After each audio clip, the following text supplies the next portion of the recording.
Hi, how are you doing?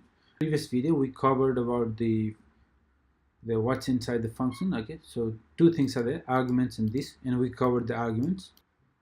We know about the arguments object, which is a great thing. Now let's learn about this. What is this? This is a reference to the execution context. Okay, so we've been learning about execution context, right? Function has its own context, and there is a outer context, which is a window object. That's the global context, right? So this is a reference to the execution context that the function is operating on. Okay, so when a function is called in the global scope of a web page, this points to the window object. So let's see it in an example.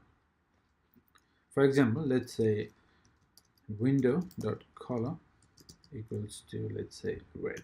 So I have declared this color property to the global context in window. Okay, it's red.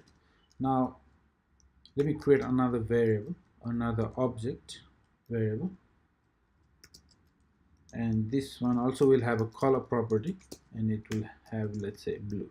Okay, so we have two contexts here. One is a global context where a color property is there with a red value, and I have another object as well which has its own context and its color property. It also has the same color property, but its value is different. Okay, so we have two different contexts already here. Now I create another function,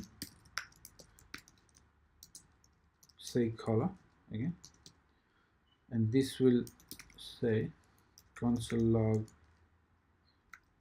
this color.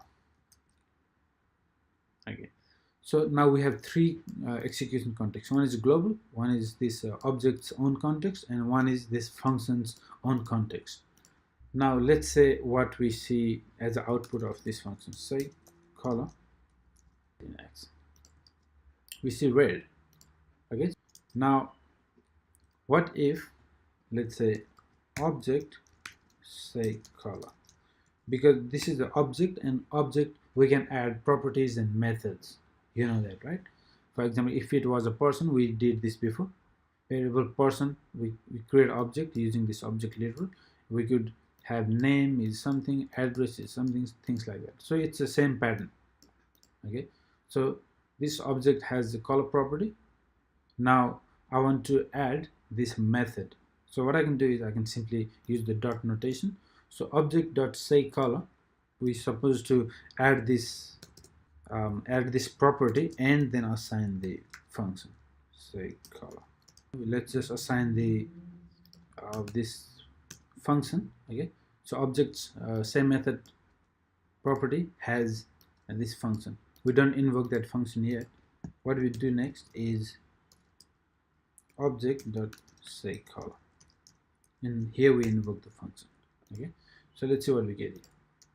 Refresh, and we can see it's blue, because the reason we're saying blue, even though it's the same function we used and this function returned red, so how come we're saying blue?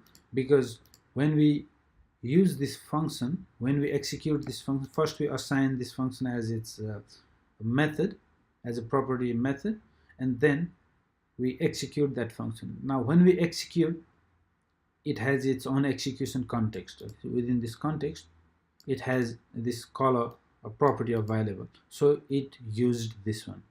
So you saw in this example that say color and object dot say color both pointing to the same function, however the result is different. That's because of the different execution context, right?